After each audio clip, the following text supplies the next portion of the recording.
On behalf of Indira Gandhi National Open University, myself, Subhashish Maji, Professor in Mechanical Engineering of School of Engineering and Technology, welcoming you for this interactive lecture session, that is conflict management. In fact, we had already discussed the types of conflicts and the sources of conflicts and processes of conflict in our earlier lecture. So today we will see that what are the different theories are there and how the conflict process occurs and how it is being resolved. This topic is from Advanced Certificate in Power Distribution Management, and this is from the course Power Distribution Management, and the course code is BEE003. Let us discuss with the meaning of conflict. Conflict is a natural disagreement amongst individuals or groups that differ in attitude, beliefs, values, or needs. It has both positive and negative sides. Conflict may be needed at times. It helps to raise and address problems, helps people to be real and learn how to recognize and benefit from being different. But in general, conflict is perceived as a problem which hampers productivity, lowers the morale, and continued conflict resulting in inappropriate behavior. Now, conflicts are inevitable. That may be in between two individuals.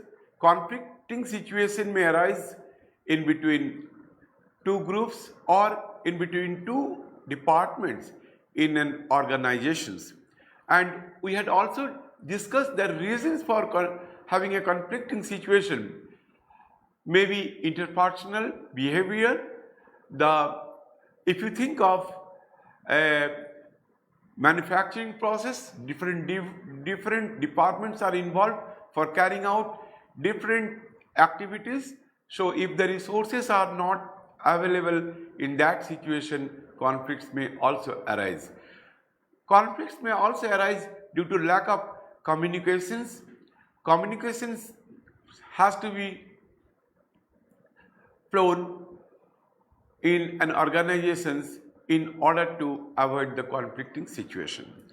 The modern management authorities, they are leveraging the power of information and communication technologies for smooth conductions of different organizations in any manufacturing process or service organizations and so on. Now, this is the figure, you can say it is a nice picture where conflicting situation arises because of the disagreement of the two individuals. Why there will be conflict between the two individuals? Because we know that the values, perceptions, needs, way of thinking and their way of doing the work are different from others, and in turn, because of those differences, there will be conflicting situation in between two individuals or in between two groups or in between two organizations and so on. So today we will discuss different theories of conflict framework and how to resolve it we will discuss. Defining conflict, conflict may be defined as a process that begins when one party perceives that another party has negatively affected or is about to negatively affect, sometimes that the first party cares about. Effects of conflict. As a result of intergroup conflict, some positive changes that may occur within the group involved.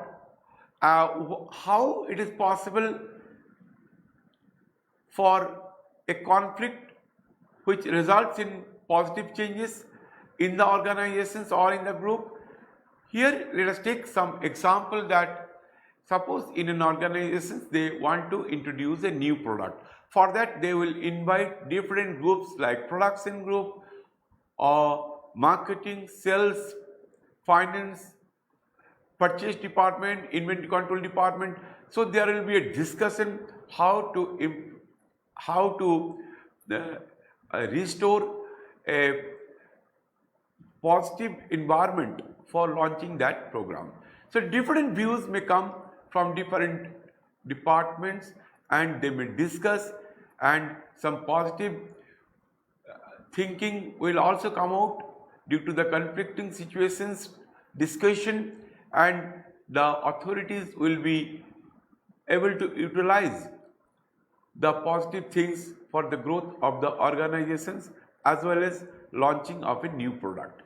Now, if there is conflict, there may be group cohesiveness increases, the group becomes task oriented, and the group will be knowing what exactly they have to do, because sometimes the departments or groups are interlinked. Leadership becomes more directive, organizational structure becomes more rigid, and group unity is stressed. Prolonged group conflicts cause the negative changes in relationship between groups. If the conflicting situation is prolonged for a longer period, then definitely it will not be a good sign for the growth of the organizations. In that case, groups become antagonistic towards each other, perceptions are distorted, communication ceases to exist, and groups apply double standard. Some potential benefits of intergroup conflicts. Conflict clarifies the real issue. If there is any discussions for resolving the conflicts in between the two groups or in between two departments, they will understand what are the real issues are there in carrying out their jobs, and definitely if the management knows the real issues, they will take the corrective measure for the growth of the organizations so that they can fulfill their mission and visions as per their specified target.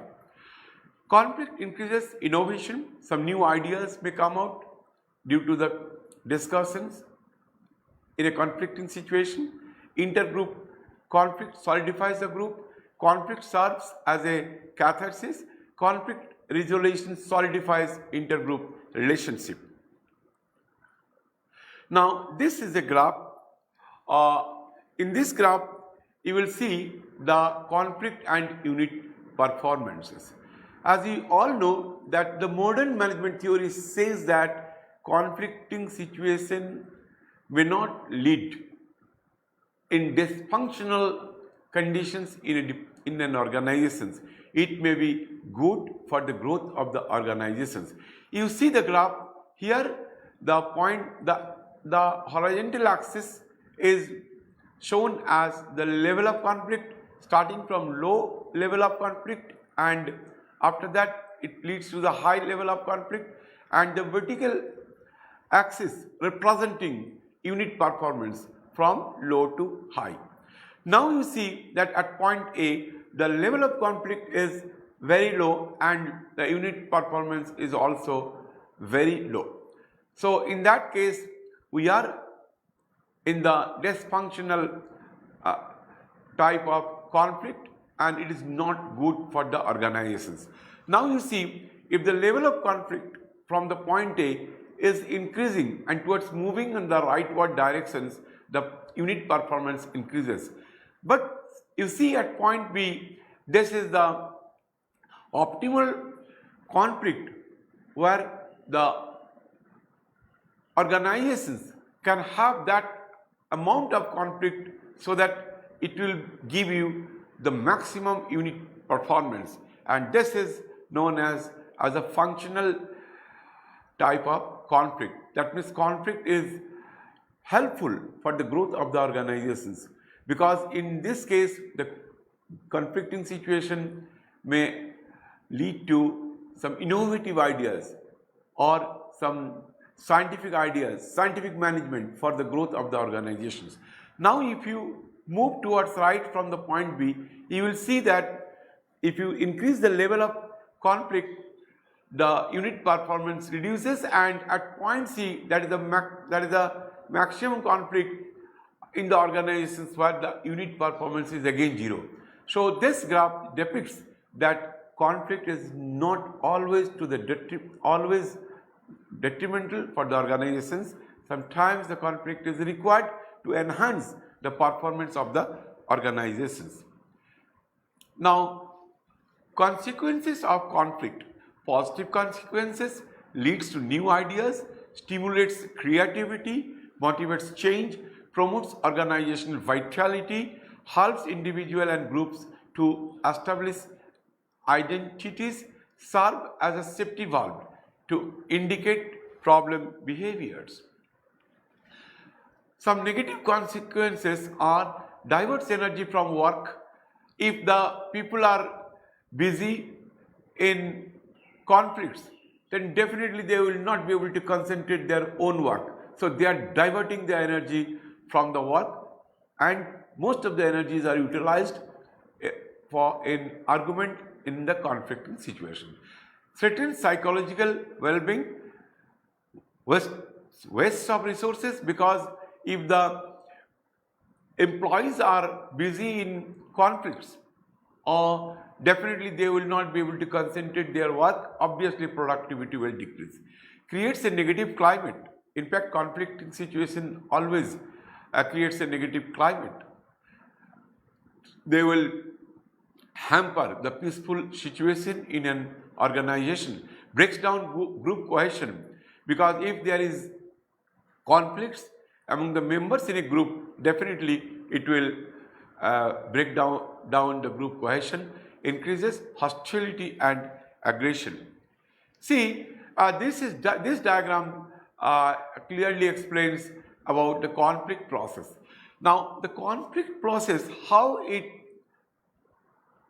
starts from antecedent conditions, and these antecedent conditions means the previous conditions in an organizations, and this condition is not the conflicting situation conditions, but the onset of conflicting situation may arise from the antecedent conditions only.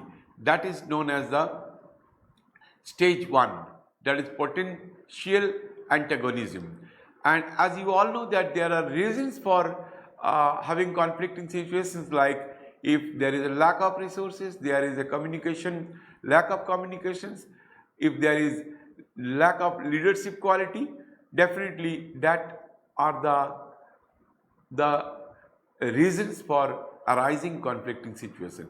Second stage is just people smells or realizes, or they will understand that yes, the situation is not good, and they will realize that other groups are not having the interest of the other group. Two groups, one group will think that other groups are against them, and after that this is the cognition and personalizations stage, that is stage 2, and after that when they will think more and they will felt conflict, that they will really felt that yes, there is a conflicting situations and there is interpersonal differences, there is a difference of opinion between the groups or between the two departments. Then the third stage is manifest conflict. In this situation, the conflict handling behavior, the management strategy, stimulation or resolutions. Now, if conflict is good for the organization, the management will definitely allow for this conflicting situation to continue, so that the outcome will be benefited for the growth of the organizations. If the management feels that it is a dysfunctional conflicts, it will not give any positive results for the organizations, then definitely they will try to resolve the conflicting situation, and the stage 4 is the consequences, the outcome, that is the aftermath. And this is the conflicting situation, the process, how it occurred from the initial stage to the final stage. Now, for this model of conflict resolutions, see, this is the 5 stage, that starting from routine group interaction, just they start the interactions. Now, while having interactions, there may be ideological differences between the two individuals, or in between the groups, or in between the departments. There may be differences of opinion, their values, perceptions, and their efficiencies or their way of thinking are different. So that is the stage for disagreement. After, when the disagreement continues and the people or the groups, they feel that other groups are behaving just like an enemy, they are not as per their own interest, then definitely that will lead to the confrontation zone. And next is escalation. Escalation is there are a lot of fighting, lot of argument, and that is the 3rd stage. After that, while having argument, they may reduce their energy because of hot discussions and so on. Then there will be de-escalation stage, and at the de-escalation stage, the groups will argue in a reasonable way. They may think that if they come to a resolution solutions, then definitely that will be good for the organizations. So they will see that the conflicting situation should be removed. And next, after that, they will come to the resolutions, and resolutions to again routine group interactions. So this is the 5 stage, the stages for forces model of conflicting resolutions. Conflict management, it plays a very important role in any organizations. As we have already discussed, that some conflicts are beneficial for the organizations. These are known as functional conflicts. Of course, the conflicts may be detrimental for the growth of the organizations. Definitely, we have to see that those conflicts are to be removed at the earliest. There are several conflict management frameworks available, but we will discuss 3 very important conflict management theories. One is Thomas Kilmann's framework, second one is Parikh's framework, and third one is contingency framework. First, let us discuss about the Thomas Kilmann framework. Thomas Kilmann framework. In this framework, the primary conflict management tactics are identified into 2 dimensions: cooperativeness and assertiveness. Now, what is cooperativeness? The cooperativeness means the group or individual, they will try to help others, sacrificing their own self. And assertiveness is the behavior of the group or individual where they will only think of themselves. So these are the 2 dimensions. And see, there are 5 conflict management tactics. One is competing, means people are assertive and uncooperative. Collaborating, that is assertive and cooperative. So this mode, collaborating mode, is a win-win situation. Avoiding means unassertive and uncooperative, means if there are people or in a group or are not concerned about themselves as well as they are not cooperating with others, so they will simply come into this zone, that is avoiding. And accommodating means unassertive and cooperative.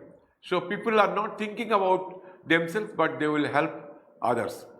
And compromising is a mid-range of both assertive and cooperative. Means people will be partially they will think of themselves and partially they will think of others. Now all this cooperativeness and assertiveness, the 5 conflict management tactics, we will understand clearly with the help of a diagram.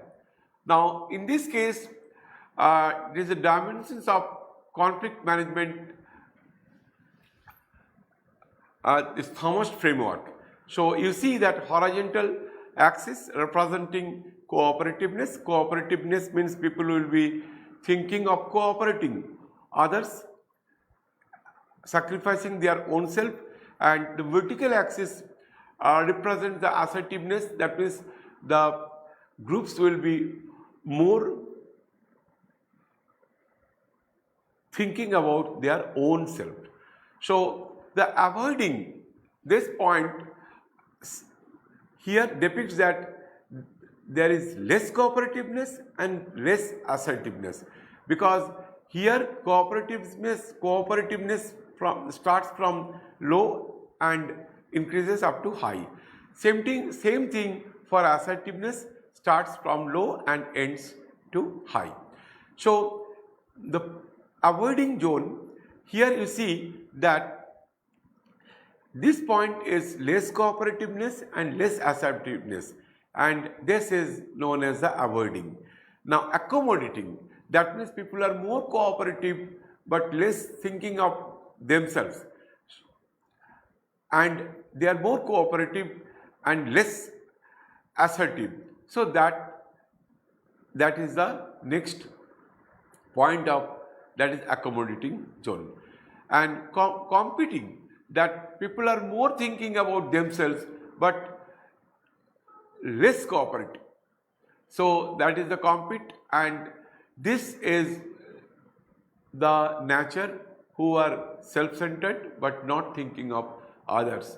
But the collaborative zone, that is the people are more cooperativeness and more assertiveness. They will be thinking of themselves and also thinking of the others, and that is the best way of conflict management. And you just see the midpoint, that is compromising state, that is people are in the mid-range of cooperativeness and mid-range of assertiveness. Now let us discuss about the next model, that is Parikh's framework. This framework proposes 8 styles of conflict management based on 2 modes, avoidance modes and approach modes. Now avoidance mode, that is avoiding or postponing conflict. That means they are not interested for resolving the conflict. There will be no result from this conflicting situation. Second one is approach mode, that is aggressive and confrontationist conflict. Now we will see the diagram, then it will be more clear for understanding the Parikh's framework. Avoidance mode, that there are 4 main avoiding styles, that is resignation, withdrawal, diffusion, appeasement. But for all these modes, ends results is no solution for this conflicting situation. Resignation means this is the extreme avoidance mode with a sense of helplessness, because here we see that there is in-group, there is out-group, and in-group thinks that out-groups are against their interest. So if the out-groups are very much adamant and unreasonable, then in-group people simply withdraw as a with helplessness, that is known as the resignation. Withdrawal, in this form of avoidance, the attempt is to get away from the conflict. That means people will simply say that let us withdraw because the outgroups are unreasonable. And diffusion, the main objective of this mode is to buy time for dealing with a conflict. If there is any conflicting situation, the in-group may think that, okay, we will discuss this conflicting situation later on. So they will simply buy time, and this is the diffusion modes. Appeasement. The main objective is to buy temporary peace. As a result, conflict remains unresolved and the situation deteriorates further. Now, approach mode. There are also 4 styles under this mode. One is confrontation, compromise, arbitrations, and negotiation. See, there are 2 groups, one is in-group and another one is out-group. So, in-group feels that out-groups are against them. They are not thinking of in-group's interest. Now, confrontation is fighting on the issue to get a solution. Now, if there is a conflicting situation, an in-group will fight with proper argument to come out with a solution. Compromise. This is the process of sharing the gain without resolving the conflict. Means if the out-group is reasonable, they would like to discuss for sorting out the conflicting situation, then in-group and out-group can solve with the compromising modes. Arbitrations, in this case the third party intervention may be sought to assess the conflicting situation. If the out-group is interested they are reasonable and interested for a solution, then there may be in that case a third party may come into the conflicting situations, and they are intervening for a reasonable solutions. That is the arbitrations and negotiation, and the most satisfactory solution can emerge through negotiations. Means both in-groups and out-groups will discuss the matter, everybody will listen to others and come out to a negotiation modes. That is the best solutions for resolutions of a conflicting situation. Now you see that this is the diagram for a Parekh's frame. In the avoidance mode, the 4 avoidance modes we have already discussed: resignations, appeasement, withdrawal, diffusion, and approach mode, that is confrontation, compromise, arbitrations, and negotiations. And in avoidance mode, there is no solution for any conflicting situation, but approach mode, yes, there is a solution to overcome the conflicting situation. Now there is third model, we call it contingency framework. This framework for conflict management proposes 3 main strategies. One is collaborations, second one is bargaining, and third is power play. Now see, for this contingency framework is very important when the in-group cohesiveness is there.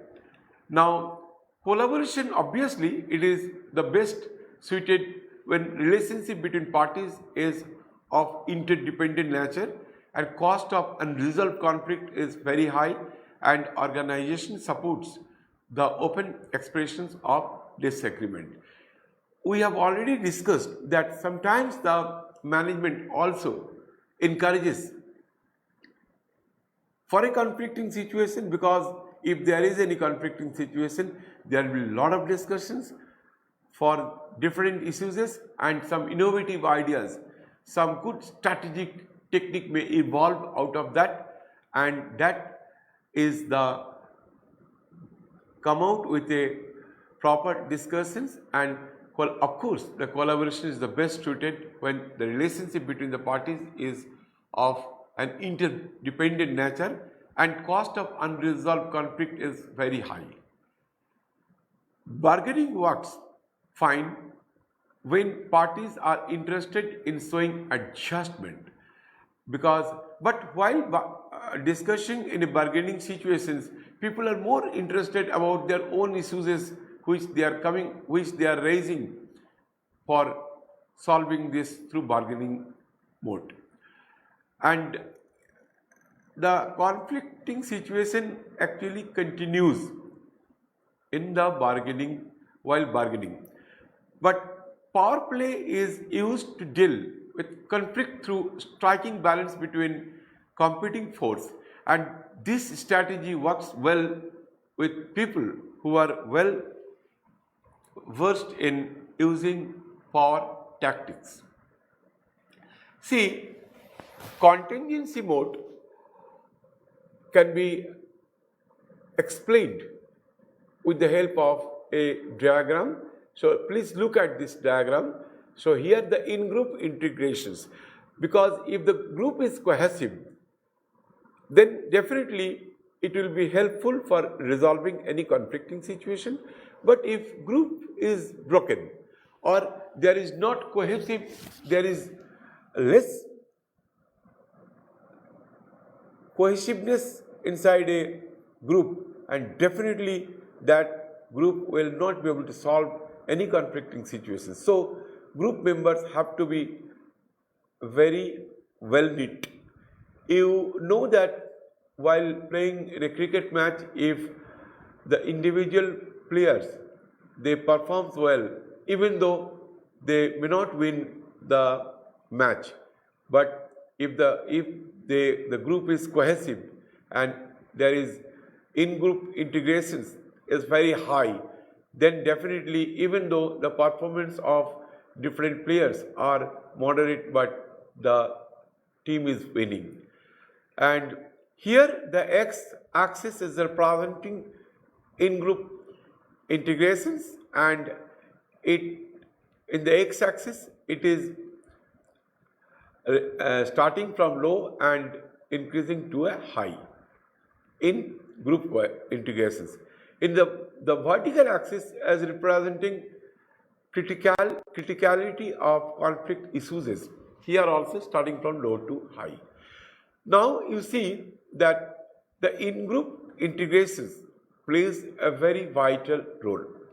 Now if the conflicting situation they would like to have resolutions for this conflict in negotiation mode, in that case the negotiation mode we can arrive for a high in-group integrations and high criticality conflict situation, but they will reach to negotiations through compromise. But even though if the in-group integrations is not high, it is just at the middle of low and high, that is average in-group integrations, even though we can reach to the negotiation mode through compromise and through arbitrations. That means we have to request a third party management experts for conflict resolutions, and the third party arbitrations is required for arriving negotiations mode through discussions in group and out group.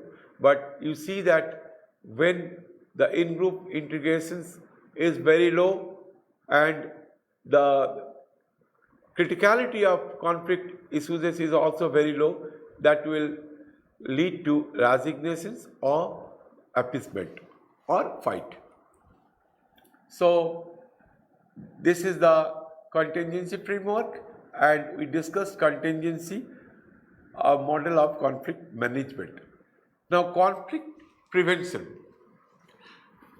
stimulating productive conflict.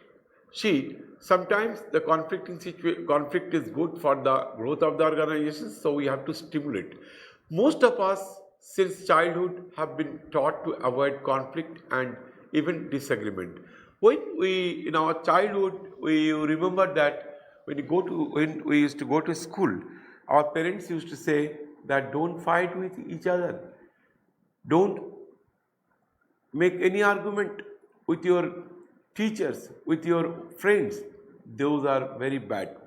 And whatever teacher used to say, we used to agree because we have got instructions from our parents that we should not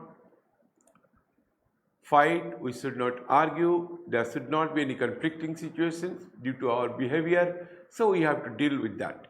However, the tendency to avoid conflict is not always productive, and there are times when there is a need to stimulate conflict. So this is the third party negotiations for resolving the conflict situations. Here you see that there are two individuals are fighting and third party arrives for resolving the conflict situation, and generally third parties are experts in conflict management. Now we have to know that where conflict situation is needed, we must know. So the following may be taken as signs where conflict stimulation is needed. Conflict stimulation is required for enhancing the productivity of the organizations or for the growth of the organizations so that it can fulfill its mission and vision to achieve its pre-assigned states. The organization is full of yes men. That is not good for the organizations. Managers put too much emphasis on harmony and peace. People are afraid of hurting the feeling of others. Popularity is given more importance than technical competence. People show great resistance to change. New ideas are not forthcoming, and there is an unusually low rate of employees turnover. So these are all causes and causes bad for the organizations, and these situations are detrimental for the growth of the organization. So we must implant in conflict so that they will be more vibrant and they will be more energetic and they will be more enthusiastic for performing their duties so that the organizations can achieve their goal. So once the need has been identified that there should be a conflicting situation, so these are the technique: manipulate communication channels, that is deviate messages from traditional channels, repress information, transmit too much information so that conflicting situation arises. See, for smooth conductions of the activities of the organization, communication is playing a vital role. But too much information and too much communications as well as too less communications is also not good. So transmit too much information, that means that a conflict situation may arise. Transmit ambiguous or threatening information. Then second is alter the organization structure, redefine jobs, alter tasks, reforms units of activities, increase the size of unit, increase specializations or standardizations, and add, delete or transfer organizations member and increase interdependence between units. You know very well that if any transfer takes place for any employees and he has to go to a remote place, definitely the employees will not be happy and he will be in a conflicting situation. Third is change personality characteristics of leader. If the leader is doing very good, then he will be asked to behave in a way so that there will be a conflicting situation and create role conflict and develop role incongruences. Now, resolving inter-party conflict. Failed strategies of intergroup conflict resolutions, namely conflict avoidance. That means you have to avoid the conflict diffusion, conflict containment, and conflict confrontation. See, conflict avoidance means ignoring the conflict. This strategy is represented by the absence of action. As a manager, just ignore the situation, conflicting situation. However, when we avoid Searching for the causes of conflict, the situation continues and worsens over time. Imposing a solution. This strategy consists of forcing the conflicting parties to accept a solution. That means the management will impose a solution and they will discuss among the groups, and most of the cases it succeeds. Conflict diffusion strategies, you see, they have to sit together, and smoothing is one way we can deal with conflict. Is to try to, one way we can deal with conflict is to try to smooth it over by playing down its extent or importance. We may try to pursue the groups that are not so far apart in their viewpoint as they think they are, and try to pat group members whose feelings have been hurt and play down the importance of the issue. By smoothing the conflict, we can hope to decrease its intensity and avoid escalations or open hostility. Appealing to superordinate goals. This is a very good way of tackling conflicting situation.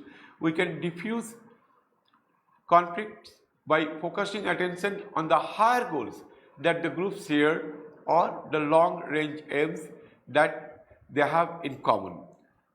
This tends to make the current problem as insignificant, because any organizations may have their own goals to fulfill, and if there is any conflicting situation, the manager will come and they will say that, look, you are discussing with a petty issue, we have to think for the organizations, because if the organization survives, then we will be benefited.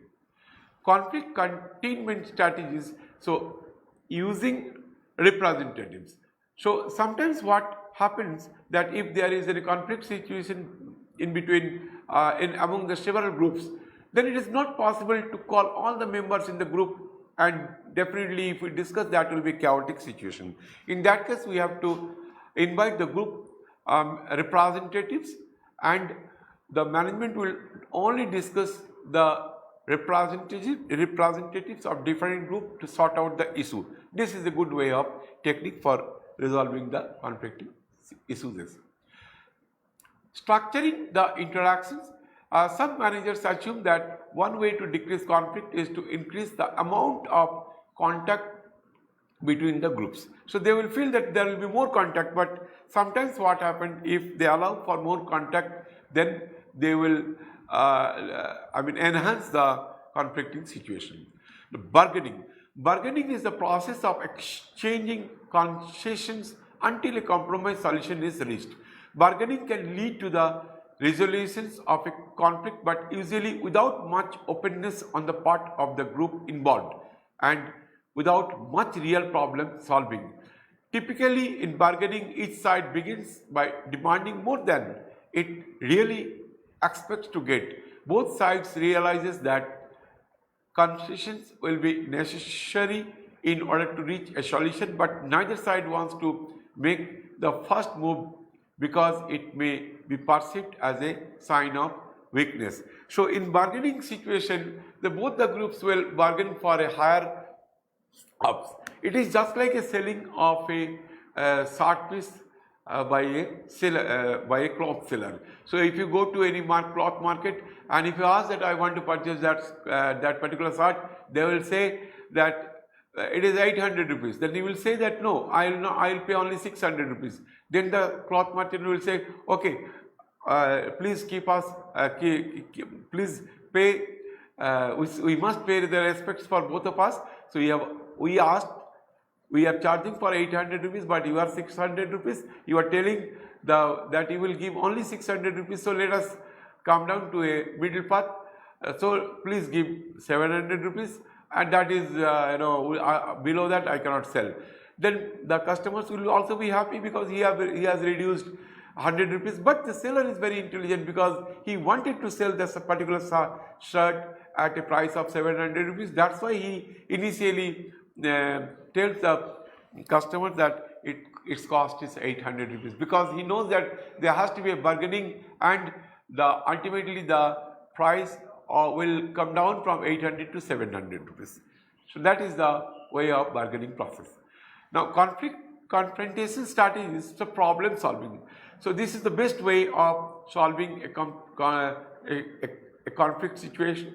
That problem solving is an attempt to find a solution that reconciles or integrates the needs of both parties who work together to define the problem and to identify mutually satisfactory solution. In problem solving, there is open expressions of feelings as well as exchange of task related information. Suppose there are two departments, one is production department, another one is say maintenance department, and the production department wants that maintenance department must perform their jobs so that their machines will be always in operation in order to maintain their production process. But if there is a problem solving way of resolving conflicts, so they will put together, and if there is less persons in the production department, then maintenance department may agree that for sharing some of their employees for working in the production department. And if the maintenance department says that how it is possible for us to perform the preventive maintenance work for your large department, we need more people, then that production department manager may say, okay, you do it, we will provide some more employees, workers to perform your maintenance job. So in that way the problem can be solved through problem solving mode, and this is a good way of tackling any conflicting situations. So organizational redesigning or restructuring an organization can be an effective intergroup conflict resolution strategy. This is especially true when the sources of conflict result from the coordination of work among different departments or divisions. See, sometimes what is happening that the jobs are assigned to the workers from the top management, but manager is not capable of assigning jobs to the different workers. So if there is a restructuring for the organizational structure, and under that manager, two assistant managers are also provided or included in that new organizational structure after redesigning. So definitely the manager will be happy that he will be getting two more assistants for assigning the jobs for the different workers. In that way the organization's performance can be improved. Now, preventing conflict is a proactive approach. You see that why effective conflict resolution is important in the workplace. Prevention means anticipating potential causes of conflict and taking quick actions to turn them into positive forces for better understanding and cooperation. See, preventive maintenance, we all know that if we apply preventive maintenance for machines maintenance, and definitely that is a periodic maintenance. If while maintenance work, then if there is any unwanted noise or any parts are damaged, so it will be changed before while we performing the preventive maintenance work. And while if we perform preventive maintenance, then all the machines which are in use for the production department will be always available, and there will be no disruptions of production, there will be no downtime for any machines while working in the production department. Now see, two strategies for preventions of conflicts, that is the participative decision making and collaborative and team building. So participative decision making is in which everyone in a group may be involved to reduce conflict, and the solution reached through participative decision making may be more acceptable and pragmatic. And there is a collaboration and team building. This we have already discussed, that this is the best way of resolving conflicts. And collaborating and team building, which helps to change the potential causes of conflict into positive cooperation factors. The main emphasis should be on identifying common goals, recognizing each other's strengths and planning strategies for achieving these goals by working together. Now let us summarize our discussions quickly.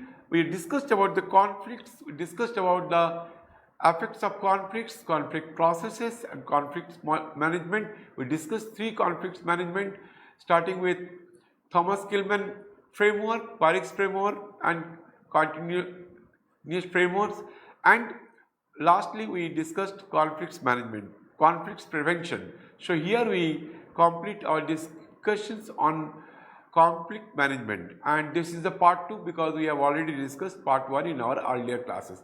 Thank you very much. If you have any questions, you can ask those questions through email and my WhatsApp number. Thank you very much.